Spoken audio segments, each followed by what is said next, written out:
This happened well over 10 years ago, so I'll try my best to describe the events accurately.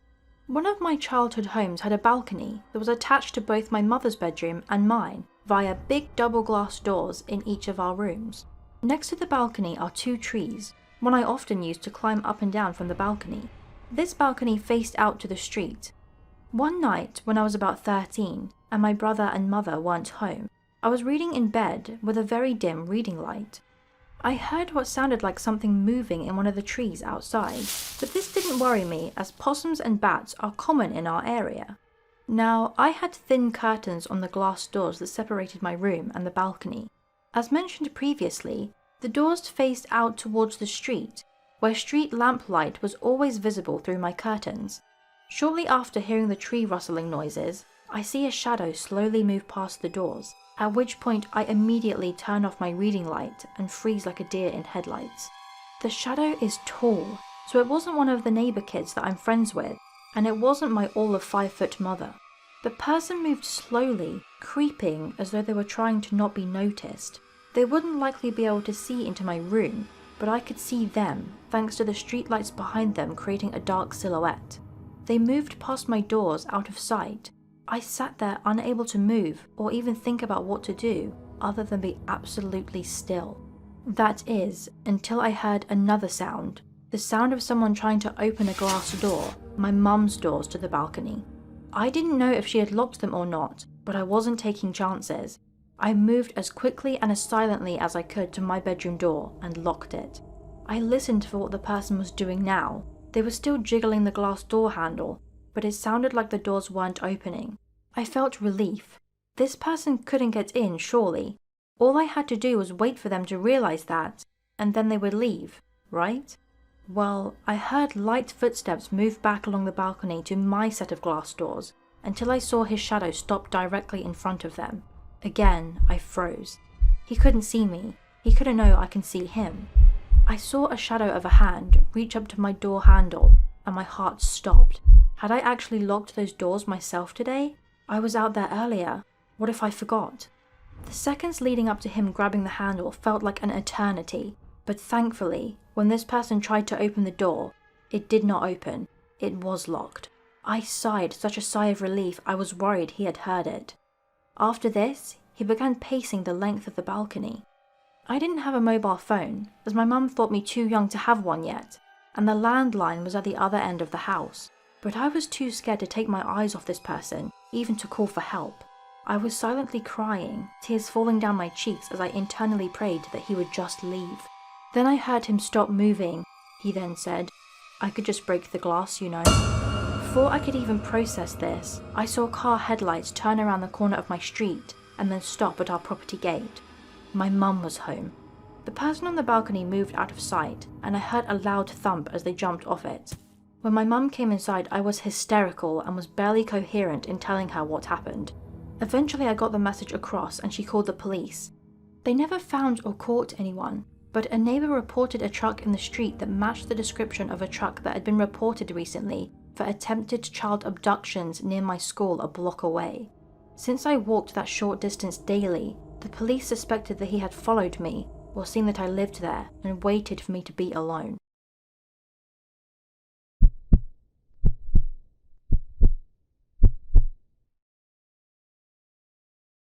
My sister and I were left home alone for the night because our parents were attending the graduation party of one of my brother's friends. Frankly, I was looking forward to a night of freedom, and I also happened to be closer with my sister than I was with anyone else. After they left, we watched a movie and played some games. I was only about 11 at the time, and she was 15, so my judgment varied from hers greatly. It was around 10 o'clock at night when both of us noticed flashing lights on the wall across from us. This shimmering was clearly coming from the front door, which was mostly made up of a window that allowed all lights to pass through. She was a bit unsettled because we lived in a remote area and seldom had visitors. I had no sense of threat since I was too young, and told her I would check it out. When I went to peer out the front door, I saw a cluster of maybe 3 cars making their way around the loop we had in front of our house. To be clear, this wasn't shared with other houses. In fact, we didn't live in a neighbourhood. It was a private drive. I figured they were probably just lost and turning around, as the cars left abruptly. I explained the situation to my sister, and at first she was worried, but as some time passed, she seemed to shrug it off a bit. We finished watching TV and were beginning to clean up around the house when we heard the knob on our entrance door via the garage being fiddled with. It was a bit faint and could have been an animal, which happened a lot. I didn't worry too much, but my sister continued to grow skeptical. This struggling with the knob went on for a minute or so and was accompanied by some jingling and started to sound like something was being stuck in the keyhole.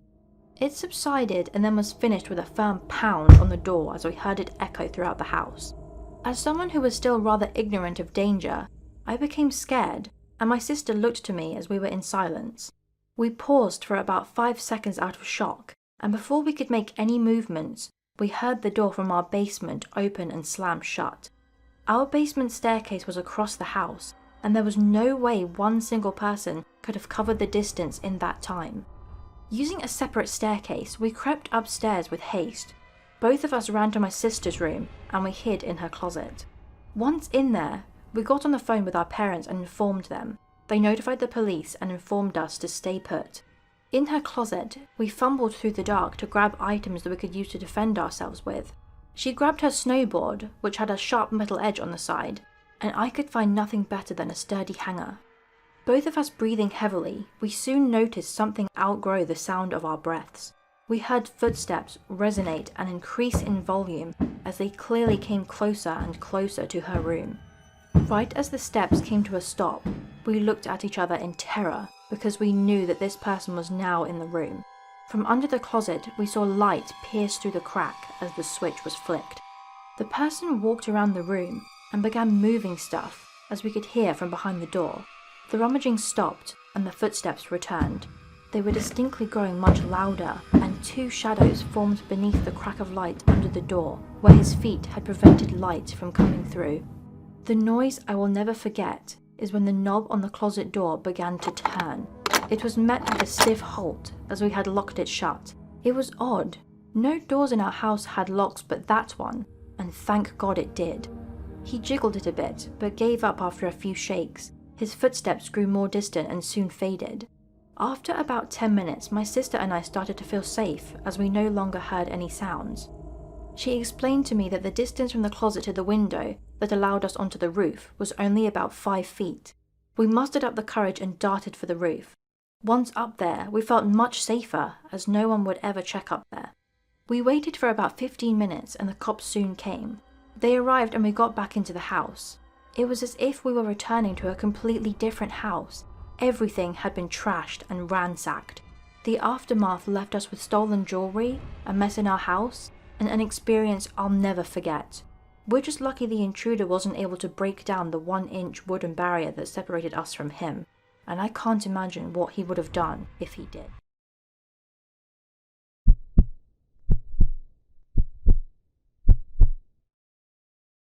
This happened when I was around 12 years old. It was in the middle of the night at my house. My dad would work the graveyard shift at his work.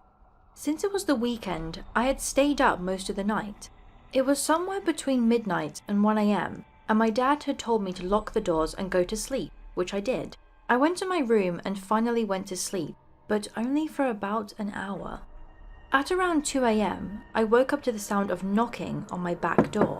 It scared me awake. After taking a few moments to process what I heard, I decided it was probably just my dad knocking on the door. Maybe he just forgot something. Me being really exhausted, I knew he had a house key on him, so I just told myself he'd unlock the door himself. But the knocking continued. It was pretty creepy. Then the next thing I knew, the knocking stopped, and then it started again, but at a different location. Someone was knocking on the window in my kitchen. I continued to assure myself it was my dad. I didn't understand why he couldn't just unlock the door himself. He always had a key on him. I felt pretty creeped out, so I wasn't answering the door. If anything, my dad would call me to open the door on my phone, which was next to me. The knocking started again at another window. I was terrified now, too scared to get up and check who was out there. The knocking wasn't stopping, and the next thing I know, the knocking moved to my front door at a harsher level too. That's when it hit me that I couldn't move. I was frozen in fear. I couldn't scream or talk or move any muscle. My heart was dropping as the knocking moved to another window, closer and closer to my bedroom window where my curtains were see-through. I still could not move. I didn't know what to do or say. I could only stay as my fear consumed me. I moved my eyes over to the window and my heart stopped when I saw a man peering through my window, a tall man with a dark ski mask. I could hardly make out the details because it was so dark, but I think his mask had some sort of skeleton design on it. He tilted his head slightly. I tried to scream, but nothing came out of me. I closed my eyes hard and started telling myself, "It's not real," over and over again. I open my eyes and there's no one there. I sigh in relief, until I heard a loud whisper tell me, "I'll cut you." Everything suddenly stopped. I really couldn't sleep anymore that night. It didn't feel like a dream. I'd never experienced sleep paralysis before, and everything felt so real. I don't know what happened, but I pray I'll never have to experience that again. It was one of the most frightening moments in my life that I've ever dealt with. I think it was real. I was home alone that day, so nobody could back me up. But the following morning, I asked my dad when he came back from work if he came back earlier that day and knocked on my doors and windows. He didn't.